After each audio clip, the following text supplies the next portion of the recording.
안녕하세요. 작가 서보경입니다. 오늘은 인기 많은 대화법에 대해서 말씀드리려고 합니다. 우리가 어떤 자리에 가도 꼭 인기 많은 사람들이 있잖아요. 모임에서도 유독 그 사람 옆에 사람들이 들끓고, 직장에서도 유독 직원들이 잘 따르고, 친구들 사이에서도 유독 그 친구에게 사람들이 더 몰리는 경우가 있죠. 이렇게 사람들이 많이 따르는 인기쟁이들은 어떻게 대화할까요? 첫 번째는 유머러스하다는 겁니다. 저만 해도 재밌는 사람들을 좋아합니다.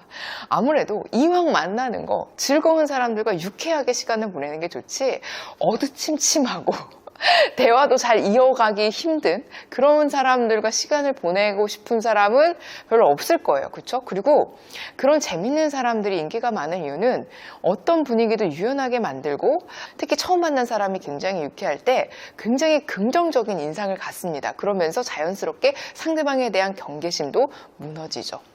이 유머가 얼마나 중요한지 단적으로 보여주는 사례가 있는데요. 영국에서 총리를 2번이나 역임한 명연설가이자 대정치가인 윈스턴 처칠은 굉장히 유머러스한 성품으로 널리 알려져 있는데요. 제2차 세계대전이 발발한 뒤에 윈스턴 처칠은 미국에 있는 루즈벨트 대통령과 회담을 갖고자 미국으로 건너갔는데요. 그때 숙소에서 샤워를 하고 나왔는데 때마침 루즈벨트 대통령이 방문을 한 거예요.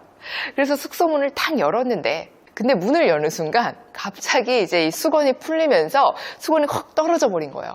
그러니까 이제 그 루즈벨트 대통령이 당황하면서 맙소사 이렇게 얘기가 나왔겠죠. 그러자 윈스턴 처칠이 이렇게 얘기했습니다. 자, 저희 영국은 더 이상 미국과 미국 대통령에게 아무것도 감추는 것이 없습니다. 이렇게 호탕하게 얘기를 하면서 이제 루즈벨트 대통령이 이제 크게 웃으면서 그런 상황이 정리가 되었는데요.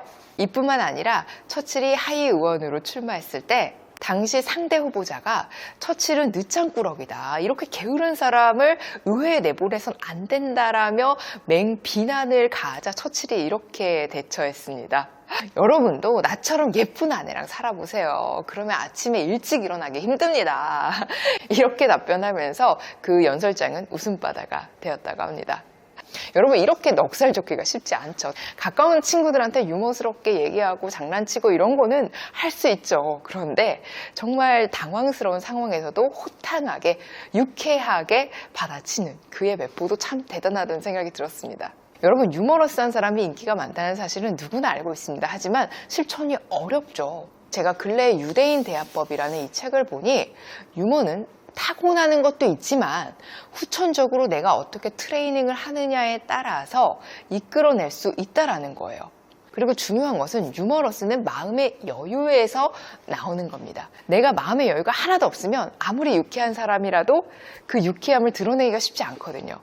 내가 지금 너무 사는 게 힘들고 마음의 여유가 없다, 그러면 그런 빡빡함이 주위 사람들에게 그 에너지가 고스란히 전달됩니다.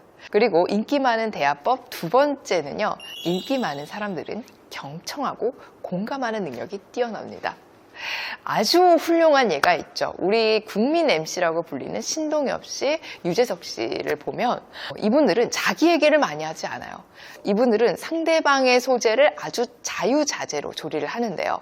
상대방이 기분 나쁘지 않을 정도의 선에 탁 맞춰서 장난도 치고, 무엇보다 리액션의 달인이기 때문에 리액션으로 상대방의 액션을 점점 더 끌어내는 거에 굉장히 능숙합니다. 그런데 생각보다 많은 분들이 경청 정말 못합니다. 공감 더 못합니다. 저는 대화하면서 정말 많이 느껴요. 경청이라는 건 상대방의 얘기를 존중해서 들어야 되는데 아랫사람 대하듯이 경청을 하는 거예요. 오케이, 그래, 이해했어. 다음은? 약간 이런 식으로 태도를 취하는 분들이 있고, 또 어떤 분은 남의 얘기 잘 못 들어요. 만약에 친구가 나 감기 걸렸어 라고 얘기를 하면, 감기 걸렸어? 어떡해? 몸은 어때? 뭐 약은 먹었어? 병원 갔다 왔어? 이렇게 관심을 갖고 물어보기보다는 나도 걸렸잖아, 요즘 감기가 유행이더라, 다 자기 얘기로 바로 넘어요. 또 친구가 나 속초 갔다 왔어 라고 얘기를 하잖아요. 그러면 정말 요즘 속초에 사람 많아? 어땠어? 이렇게 관심을 갖고 물어보면 친구가 속초 여행에 대해서 또 막 이야기할 거 아니에요. 근데 생각보다 많은 사람들이 속초 갔다 왔어 라고 하면 아 그래? 나는 지난주 부산 갔다 왔잖아. 사람 진짜 많더라. 이러면서 바로 그렇게 넘어가요. 자기 얘기로. 그리고 상대방이 뭔가 얘기를 하면 자꾸 해결해 주려고 그러고 판단하려고 하는 사람들이 있어요. 내가 있잖아 회사에서 이런 일이 있었고 이런 일이 있어서 너무 마음이 상하고 힘들었어 라고 얘기를 하면 정말 힘들었겠다, 너무 속상하겠다, 경청해주고 공감을 해줘야 되는데 정말 많은 분들이 또 어떻게 하냐면 그건 그러니까 네 잘못 50%, 직원 잘못 40%, 나머지 10%는 회사 시스템 문제야. 뭐 이런 식으로 자기가 막 이렇게 판단하고 평가한다는 거예요.